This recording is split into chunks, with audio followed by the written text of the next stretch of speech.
გამარჯობა, 2 წუთით მინდა ჩაგაყენოთ საქმის კურსში დღეს რა ხდება.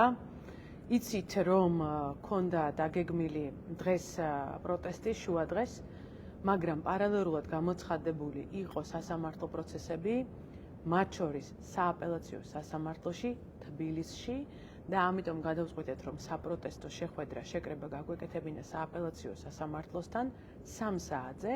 მაგრამ ამას დაემატა ერთი მნიშვნელოვანი რაღაც, ჩემო კარგო ხალხო და ამას აუხჯერ ვიტყვი და მე აუხსნი.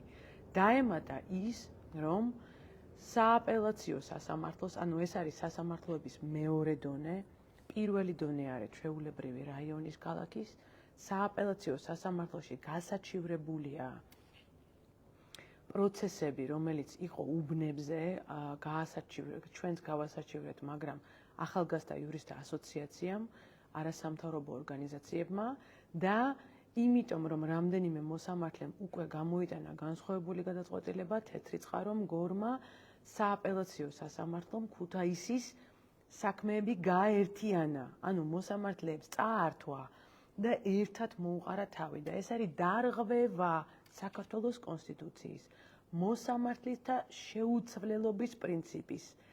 ყველას მივმართავ რომ იცოდეთ, საქართველოს კონსტიტუციის რომ ეგეთი რაღაცები არ მოხდეს, მოსამართლეთა შეუცვლელობა გარანტირებულია. არ შეიძლება მოსამართლეს საქმე ჩამოართვა, იმიტომ რომ ის არის სწორედ იმიტომ რომ ისეთი რაღაც არ მოხდეს, რაც ხდება. ეს არის ჩაწერილი კონსტიტუციის 73 მუხლში, ასევე ჩაწერილი არის ორგანულ კანონში საერთო სასამართლოების შესახებ.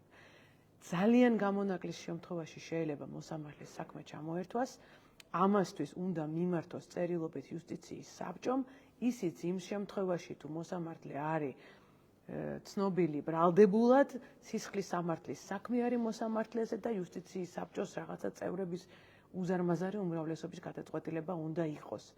არაფერს ეგეც აქ ადგილი არ ქონია, შესაბამისად ეს გადაწყვეტილება არის უკანონო.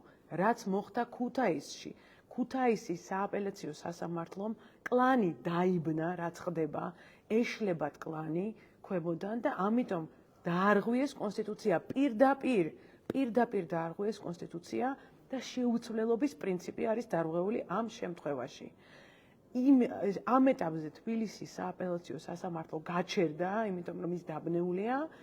ჩვენ მივდივართ ისევე პროტესტით 3 საათზე, იქნება წნეხი სასამართლოზე, რომ მიიღონ ნორმალური გადაწყვეტილებები და დაიცვან ჩვენი კონსტიტუციური საარჩევნო უფლება.